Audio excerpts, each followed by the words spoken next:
Hi everyone, I'm Cheryl Butler, and you're listening to the Mighty Mommies Quick and Dirty Tips podcast, which will help make your life as a parent a little bit easier and a lot more fun.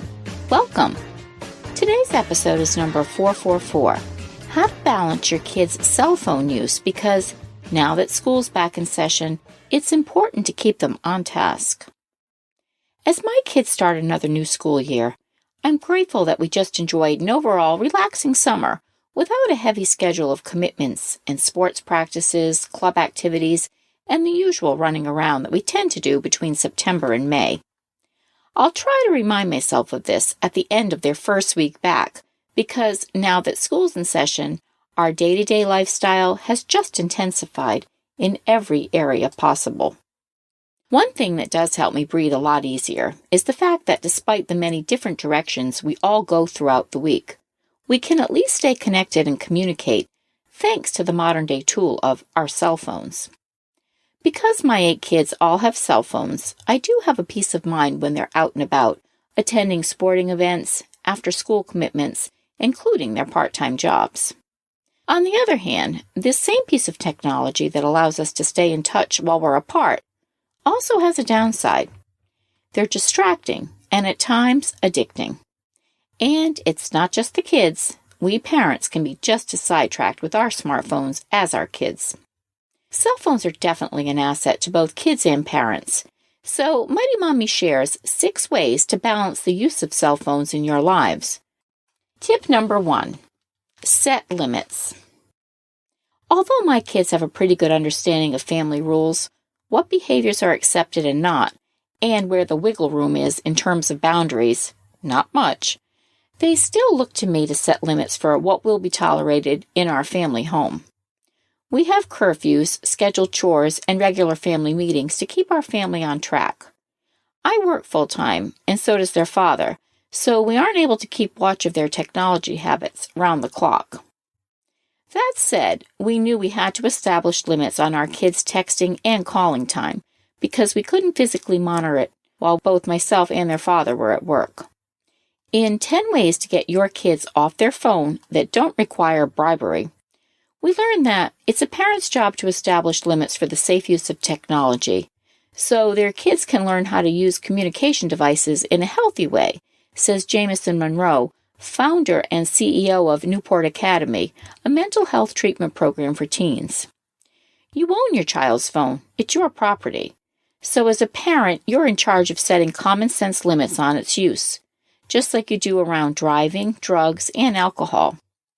What's more, in this era of cyberbullying and online stalking, this is a safety issue for many teens, he adds. So talk to your kids as this new school year begins and set rules and limits on what you deem acceptable for texting and calling, both in and after school hours. Tip number 2, sign a contract. We found that having a written contract helped with cell phone expectations. Keep kids accountable by signing a family contract about what is acceptable and not. The best way to keep your kids informed about what you expect regarding cell phone usage is to put it in writing. And no, it's not corny. A cell phone contract is a smart and effective way to discuss what is and is not appropriate regarding your kids' talk time. You can lay out the rules for when and for how long they can use their phones and who they can speak with. After you've gone over the rules, have your kids sign the contract and keep it in a highly visible place, like on the refrigerator door. Tip number 3, limit calling and texting times. One of my biggest frustrations with my children and their cell phones is that they had access to texting and calling 24/7. Whether we were having a family dinner or they were supposed to be doing a homework assignment, that cell phone of theirs was beckoning to them to reach out and connect with someone, regardless of what they were supposed to be doing. Thanks to phone carriers, however, parents are able to have parental control over texting and calling. Many major phone providers, including Verizon, T-Mobile, Sprint, and AT&T, all offer services such as setting texting limits, blocking incoming or outgoing calls to certain phone numbers, and shutting and locking the phone at certain times of the day and night. They may also provide GPS so that you can always see where your child is calling from. There's usually an additional fee per month per phone line for these services, but it's worth it to spend some phone-free time with your child. Besides, blocking extra texts and calls will prevent your kid from incurring any costly overage charges once she goes over her minutes or texts. My ex-husband and I are both on the same page when it comes to cell phone use. We both monitor our kids' accounts and found that when we locked into these parameters, our kids became re-engaged with family time and kicked it up a notch with their school requirements. Tip number 4, take a phone timeout. Everyone needs a phone timeout, especially during meal times, when doing homework, or when chilling out with the family. We had to physically sit down with our children to figure out the best time to put away cell phones. I designated a special basket to store all our electronic devices, including mine. This way, your child won't be tempted to use her phone when she should be concentrating on a school assignment or connecting with the family during dinner or a special TV show that you all like to watch together. And tip number 5, limit downtime.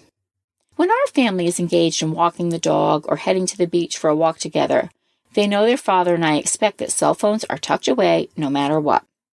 Pick a few activities each week that will connect you as a family. A walk, a bike ride, or maybe even playing a board game, and make that your sacred downtime. This means all electronics, especially cell phones, are off limits for an hour or so. Remember, this includes you too. No checking your office emails or texts from friends and family that need a piece of you each and every day. Families need to be reintroduced to simple, quiet time. This helps clear the mind and the stresses of your daily life that would otherwise be constantly interrupted by the constant pinging of cell phone and social media announcements. And tip number 6, be the example. Finally, we as parents are the role models for everything that our kids do in life. As a parent, you set the rules for what role cell phones and other mobile devices play during family time. Keep in mind your phone use is an example your kids are likely to follow too. In 10 ways to get your kids off their phone that don't require bribery, we learn if you want your kids to get off their phones, you need to get off yours, says social psychologist and parenting expert Susan Newman, PhD. Newman urges parents to remember that they're role models. It may not look like it, but kids are watching and learning from their parents all the time. Try having the entire family leave their phones turned off or at least put away during time spent together. And always switch off your ringer during events that are important to your child, such as school plays and sports games. Being on your cell phones during family time can distract you from connecting with each other. How appropriate do you think it is to use cell phones during family time? This is likely linked to whether or not you use your own cell phone then. While some people need to check their phones for work or emergency purposes, it's also important for parents to model putting away their phones, engage in face-to-face communication with loved ones, and enjoy time together. My sacred rule when I walk in the door after a 10-hour workday is to leave my cell phone in my purse. I immediately tend to make dinner for my family, and I religiously don't check my iPhone until after the kids' homework is done and when they're settled into their nighttime routine. They can always count on my undivided attention between the hours of 6 and 10 p.m. It's all about family during those hours, no matter what. And they know I expect the same of them when we're together eating dinner and handling after-school assignments. How do you limit your child's and your cell phone time? Share your thoughts with us in the comment section at quickanddirtytips.com/mighty-mommy. And you can also post your ideas on the Mighty Mommy Facebook page, as well as email me at mommy@quickanddirtytips.com. And I hope you'll visit my family-friendly boards at pinterest.com/mightymommyqdt. Thanks so much for listening this week. Enjoy your family time, and until we meet again, happy parenting.